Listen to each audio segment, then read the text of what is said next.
none of us invited. But we all take comfort that it has not been for nothing, for this is how far we have come. At a time like this, in 2022, Kenya was in distress. Inflation had soared almost to double digits. A fuel shortage threatened to paralyze our economy as oil marketers struggled to access dollars. The shilling was in free fall. Foreign reserves had hit historic lows. Debt service consumed more than half of our revenues. Confidence, both local and foreign, had waned. International analysts warned that it was no longer a question of if, but when Kenya would default.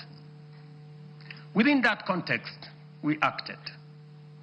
We restored fiscal discipline.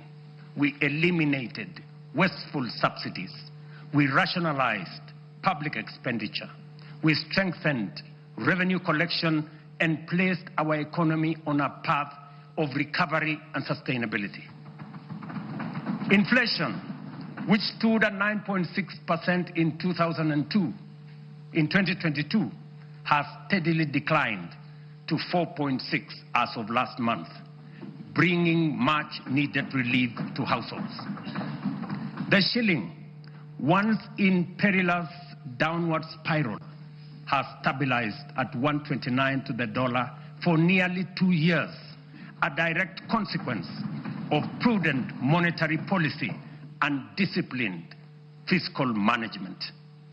Our successful Eurobond redemption signaled to the world that Kenya honors its obligations.